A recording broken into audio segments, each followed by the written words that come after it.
A Trump-supporting Republican voter has found out after ICE arrested and detained his wife. That's right. Keeps happening. Big shocker. This time, David Prine, a disabled U.S. Marine Corps veteran and current social services representative at the VA's National Call Center for Homeless Veterans, recently spoke to Newsweek. He said, "Hey, look, I supported President Trump 2016, 2020, and 2024. I donated almost all my net income in 2015 to his campaign, earning an inaugural invite. His reward? His wife's going to be deported." Yeah, that's right. That's right. Yenifer Correa Ganan, 35, entered the U.S. legally under the CBP One parole program in January of 2024, fleeing violence in Colombia with her daughter, Ana Maria, according to David. Now, she came to the United States. She started working at UPS and later Virginia Tech. So now she came here legally. Okay. So if she was here legally, what's the issue? Well, Donald Trump.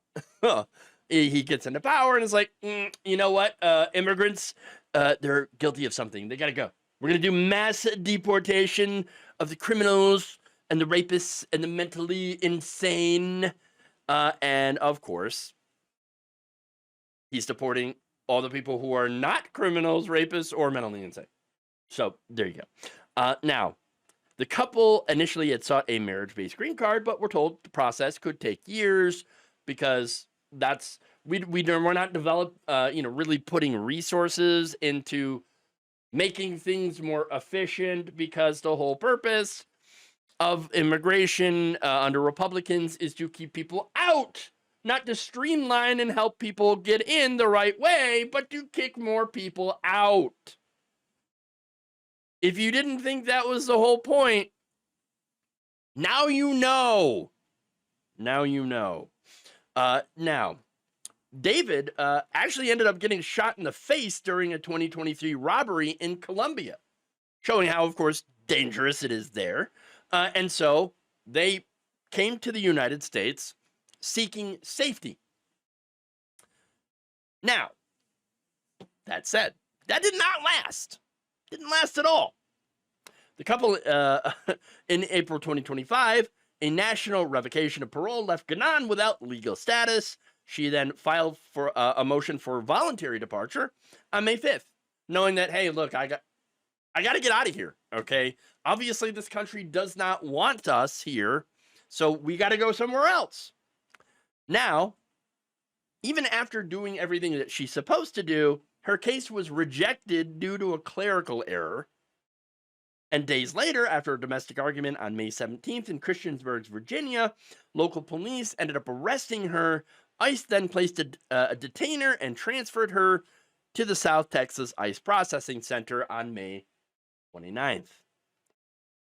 Those state charges, by the way, all of them were dismissed. Okay, and yet Yenifer remains detained. Her bond motions were denied, and her next hearing is set for July 29th. She wants to leave. She's like, okay, just let me leave the country already. You don't want me here. That's pretty obvious. So just let me go. And they said, no, we are going to drag this thing out as long as possible. Okay, that's what we're going to do. In fact, her husband said she is not asking to stay. She only wants to return to Colombia with her daughter. I even offered to post a $50,000 cash bond, personally escort her. She has begged ICE for permission to depart voluntarily, yet she remains incarcerated. Gee, I wonder if that's because the private prison industry is involved and they want more people in those beds because then they get more money. Now, of course, her being incarcerated is disastrous for the family. In fact, without Yenifer, he says the family is barely managing. Quote, she was the only person helping me care for our household and our two children, including her daughter, Ana Maria, and my teenage daughter, Dakota. I'm overwhelmed, watching my mental health slip while trying to care for everyone. Anna cries for her mom daily. Her drawings cover our fridge.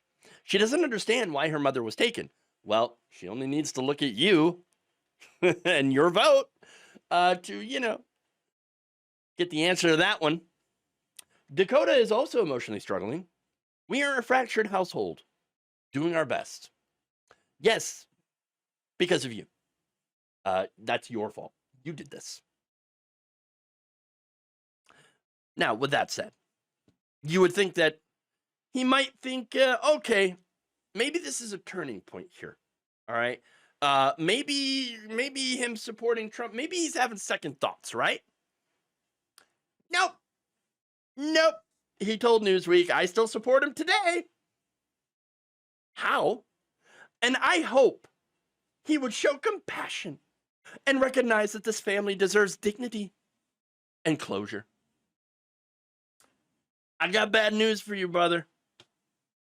You ain't gonna get that. He doesn't give a shit about you. He is not gonna help you. He already got your vote, which is all he really wanted. And since he has it now, he's not gonna lift a finger to help you. I'd be very, very surprised if he did anything to help these people. Anything at all. These people actually believe that he cares about them. I mean, it's kind of like thinking the stripper is actually into you. She's not, although I do feel bad about making that comparison because sex workers are actually deserving of respect, unlike Donald Trump, who deserves no respect. This is what happens, though, to the people that support him. Not only are they finding out when this happens, because this ain't the first story, this ain't going to be the last one. Oh, no. Not only are they finding out, though, but guess what? Even after, they still cling on to this. They're still supporting him. No matter what. No matter what. And maybe, I don't know, maybe it's stubbornness, maybe it's pride, maybe it's the fact that they're just too far gone. I don't know. But there it is anyway. Thank you for watching. If you enjoyed this video, please like, share, subscribe, hit the bell icon in order to get notified whenever a new video is released. And if you want to support independent, progressive media through this difficult time where it seems like everybody is shutting down, you can become a member on our YouTube page, you can become a subscriber on Facebook, or you can go to my Patreon. It's patreon.com/Jeff Waldorf. Thank you.